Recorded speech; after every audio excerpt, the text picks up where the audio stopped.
मेरे प्यारे बच्चों, आज एक बार पुनः आप लोग क्लास के लिए आए हैं और आप जानते हैं कि हमेशा हम अपनी क्लास की शुरुआत प्रार्थना से करते हैं। तो आइए हम अपनी आंखें बंद करें और अपने हाथ जोड़ें और ईश्वर से हम प्रार्थना करें।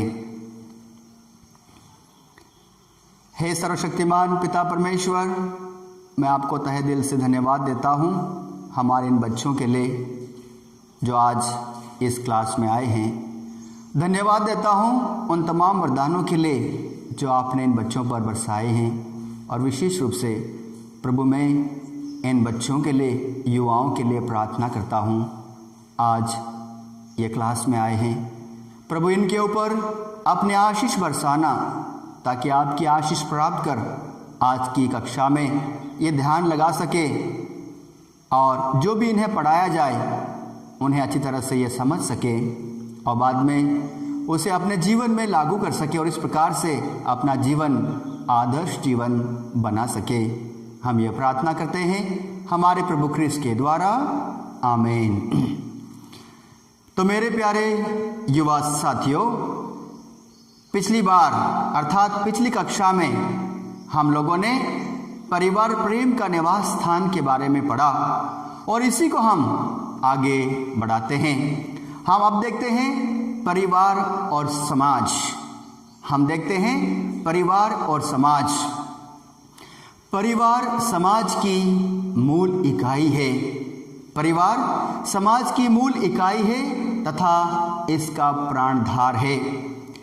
परिवार जिनसे समाज की संरचना होती है वे ही उसके रहन सहन को निर्धारित करते हैं। परिवार जिनसे समाज की संरचना होती है वे ही रहन सहन का निर्धारण करते हैं। अतः अच्छे समाज के निर्माण में ख्रिस्तीय परिवारों का बहुत बड़ा योगदान होता है। एक बार फिर से आप लोग ध्यान से सुन लीजिए कि अच्छे समाज के निर्माण में ख्रिस्तीय परिवारों का बहुत बड़ा योगदान होता है। और ये योगदान कैसे होता है, किस प्रकार से यह संभव हो जाता है? यह उनके प्रेममय जीवन द्वारा संभव है, यह उनके कार्यों द्वारा संभव है, यह उनकी सामाजिक सहभागिता के जरिए संभव है। तो हम देखते हैं यह उनके प्रेममय जीवन के द्वारा संभव है कि परिवार में माता पिता और बच्चे एक दूसरे को प्यार करें, एक दूसरे को प्रोत्साहन दे, एक दूसरे को सांत्वना दे, एक दूसरे को क्षमा प्रदान करें और इसमें सबकी भागीदारी हो तो ज़रूर उनका प्रेममय जीवन एक उदाहरण बन जाएगा दूसरों के लिए। और दूसरा है उनके कार्यों के जरिए, उनके कार्यों के द्वारा। तो परिवार में अलग अलग कार्य होते हैं, भिन्न भिन्न कार्य किए जाते हैं। तो परिवार के सदस्य अपने कठिन परिश्रम द्वारा, अपने कठिन कार्यों के द्वारा वे न केवल अपने परिवार की प्रतिष्ठा को उन्नत करते हैं बल्कि समाज की मर्यादा को भी बढ़ाते हैं। न केवल अपने परिवार की बल्कि समाज की मर्यादा को वे बढ़ाते हैं। उनकी सामाजिक सहभागिता, जो परिवार अपना ही हित चाहते हैं, जो परिवार अपनी चिंता करते हैं, वह परिवार, मैं आपको बता दूं, आदर्श परिवार कभी नहीं हो सकता। जो परिवार स्वयं की चिंता करता है, स्वयं के बारे में सोचता रहता है, वह आदर्श परिवार कभी नहीं हो सकता। अतः हमको चाहिए कि हम दूसरों का हित सोचें, हम दूसरों के भलाई के बारे में सोचें, न केवल अपनी भलाई, न केवल अपनी चिंता, बल्कि दूसरों की चिंता हम हमेशा किया करें। पारिवारिक कर्तव्यों की पूर्ति के अतिरिक्त हम समाज की प्रगति के बारे में सोचें। पारिवारिक पूर्ति तो जरूरी है, परिवार में पारिवारिक पूर्ति, पारिवारिक आवश्यकता ये जरूरी है, लेकिन उसके अलावा समाज की प्रगति के बारे में भी हम सोचते रहें। प्रत्येक परिवार को विश्वास, सत्य, प्रेम, न्याय, सदाचरण, सहभागिता, समानता जैसे मूल्यों की वृद्धि हेतु प्रयास करना चाहिए। एक बार फिर से बता दूं, प्रत्येक परिवार में विश्वास, सत्य, प्रेम, न्याय, सदाचरण, सहभागिता, समानता जैसे मूल्यों की वृद्धि हेतु प्रयास हमेशा करना है। और भेदभाव, शोषण, अन्याय, जातिवाद, अंधविश्वास, इनसे हमें दूर रहना है। बहुत हम देखते हैं समाज में भेदभाव है, समाज में बुराइयां हैं, समाज में अंधविश्वास है। हमको इन सब से प्यारे युवा साथियों, इनसे हमको दूर रहना है। अब अगली बात मैं आप लोगों को बताना चाहता हूं, वह है माता पिता का बच्चों के प्रति कर्तव्य और बच्चों का माता पिता के प्रति कर्तव्य।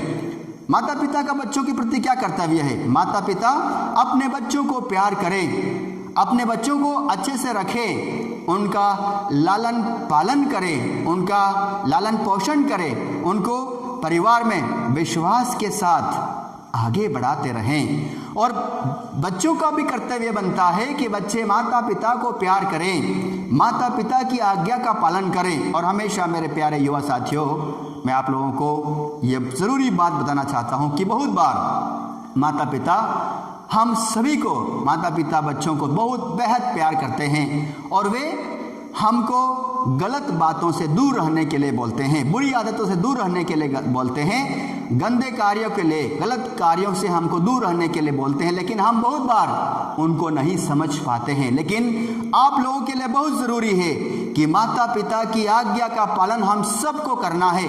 माता पिता की आज्ञा का पालन करने में ही हमारी भलाई है। क्यों? क्योंकि माता पिता हमेशा अपने बच्चों का भविष्य चाहते हैं। हम बहुत बार नहीं समझ पाते हैं, लेकिन हमेशा याद रखना कि माता पिता अपने बच्चों के भविष्य को उज्जवल बनाने का हमेशा प्रयास करते हैं। तो हमको माता पिता की आज्ञा का पालन हमेशा करना है। वैवाहिक जीवन में अनेक प्रकार की समस्याएं भी आती है और इन सब बातों को आप लोगों के लिए जानना बहुत ज़रूरी है।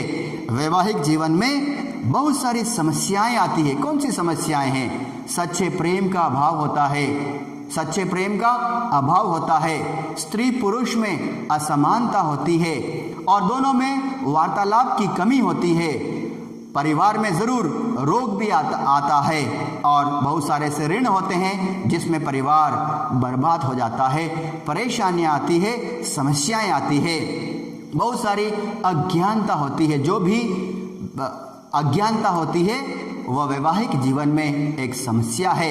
वैवाहिक जीवन में हमेशा हम देखते हैं संदेह एक समस्या होती है। बहुत बार एक दूसरे के प्रति संदेह के कारण परिवार टूट जाता है।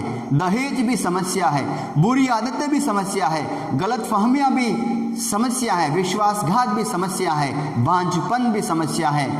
प्यारे मेरे युवा साथियों, बहुत बार हम परिवारों में इन सब समस्याओं को देखते हैं। सच्चे प्रेम का अभाव होता है, बांझपन होता है, स्त्री पुरुष में असमानता होती है, वार्तालाप में कमी होती है, प्रार्थना नहीं होती है, विश्वास में कमी होती है, त्याग की भावना नहीं होती है। यह सब परिवार को तोड़ देते हैं। तो हमारे जीवन में हमको यह देखना है कि इन सब से हमें ऊपर उठने के लिए हमें किन बातों के ऊपर ध्यान देना है, और वह है पवित्रकरण और सेवा कार्य। क्या है वो? पवित्रकरण और सेवा कार्य। वो यही है कि परिवार में एक साथ प्रार्थना करने की आवश्यकता है। परिवार में एक साथ व्यक्तिगत प्रार्थना जरूरी है, ठीक है, लेकिन पारिवारिक प्रार्थना भी बहुत ही जरूरी है। आध्यात्मिक क्रियाओं में हमेशा भाग लेते रहना है। हमारी पल्ली में मिसा बलिदान होती है तो हमें मिसा बलिदान में भाग लेना है और दूसरों को भी मिसा बलिदान के लिए प्रेरित करना है। अन्य संस्कारों में भी हमें भाग लेना है और हमारे जीवन को दूसरों के लिए एक आदर्श परिवार के रूप में पेश करना है, एक आदर्श परिवार बनाना है।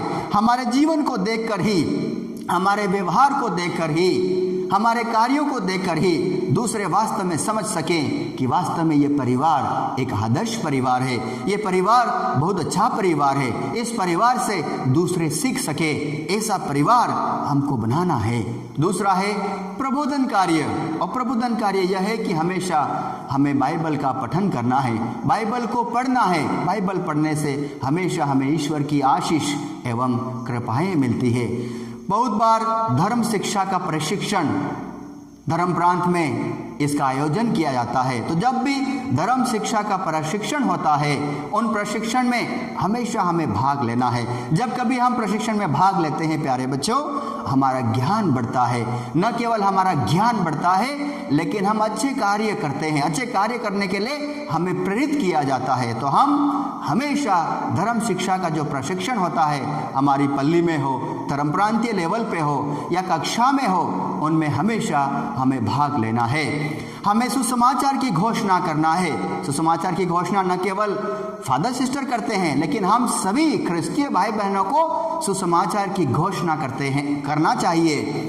और बीसीसी बेसिक क्रिश्चियन कम्युनिटी में हमें भाग लेना है। जब हम बेसिक क्रिश्चियन कम्युनिटी में भाग लेंगे प्यारे भाइयों, हमारी जो प्रार्थना है, हमारी जो एकता की भावना है, वो हमेशा बढ़ती रहेगी। हम प्रभु को अनुभव करेंगे। बीसीसी बेसिक क्रिश्चियन कम्युनिटी में हम प्रभु का अनुभव करेंगे। प्रभु के बारे में हमें और भी ज्ञान मिलेगा, और इस प्रकार से हम एक दूसरे परिवारों की, एक परिवार या दूसरे परिवार, सारे परिवार की हम मदद एवं सहायता कर सकते हैं। और तीसरा है प्रशासनिक सेवा कार्य।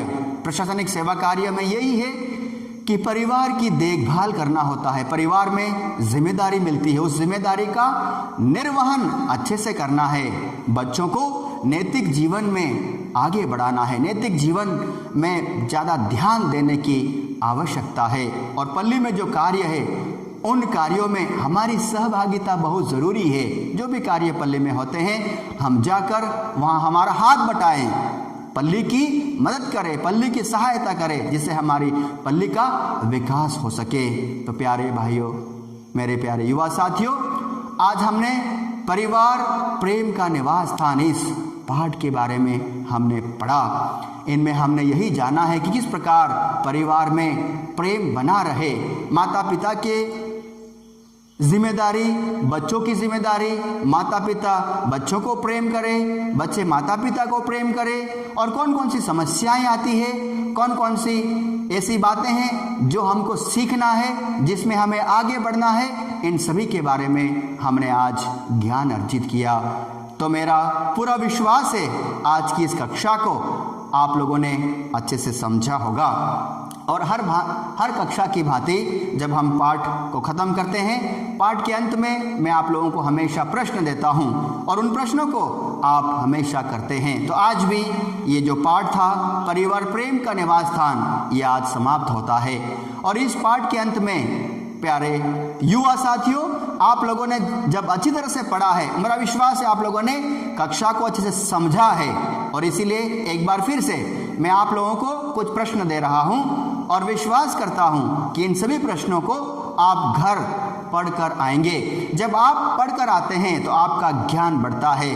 न केवल ज्ञान बढ़ता है, आप प्रभु के करीब भी आते हैं। और हमेशा जब कभी मैंने आप लोगों को प्रश्न दिए हैं, आप हमेशा पढ़कर आए हैं। तो आज फिर से मैं आप लोगों को प्रश्न दे रहा हूं, और इन प्रश्नों को आप अगली कक्षा में ज़रूर पढ़कर आना। तो पहला जो प्रश्न मैं आप लोगों को दे रहा हूं, वो आप लोग लिख ले। पहला प्रश्न यही है कि ईश्वर की योजना में परिवार का विशेष स्थान कैसे है। ईश्वर की योजना में परिवार का विशेष स्थान कैसे है। दूसरा, विवाह एक संस्कार है, कैसे समझाइए। तीसरा, माता पिता का बच्चों के प्रति कर्तव्य, माता पिता का बच्चों के प्रति कर्तव्य। और चौथा है, बच्चों का माता पिता के प्रति कर्तव्य। तो मैंने आप लोगों को ये प्रश्न दिए हैं, इन सभी प्रश्नों को आप घर से पढ़कर आना। वैसे जो मैं आप लोगों को प्रश्न दिया हूं अभी, इन सभी का अध्ययन हमने हमारी कक्षाओं में अच्छी तरह से कर लिया है। आप लोगों ने ध्यान भी लगाया है, और मेरा विश्वास है कि इन सभी प्रश्नों को आप आसानी से पढ़ कर आएंगे। और जब अगली कक्षा में आप लोग आएंगे तो ज़रूर इन प्रश्नों के बारे में हम आप लोगों से जानकारी हासिल करेंगे। तो तब तक के लिए आप लोग इन प्रश्नों को याद करके आना। और तब तक के लिए एक बार फिर से मेरे प्यारे युवा साथियों, आप सभी जो हमेशा कक्षा में लगातार आ रहे हैं, आप सभी जो मैं आपको प्रश्न देता हूं उन प्रश्नों को याद करते आ रहे हैं। आप सभी को मैं धन्यवाद भी देता हूं और मैं बहुत ही खुश हूं कि आप लोग हमेशा क्लास में आते हैं और जो भी मैं आपको गृह कार्य देता हूं उन गृह कार्यों को आप पूरा करते हैं। तो एक बार फिर से आप जब तक अगली कक्षा में मुझे मिलेंगे तब तक आप सभी को मैं धन्यवाद देता हूं और आप सभी को जय यीशु।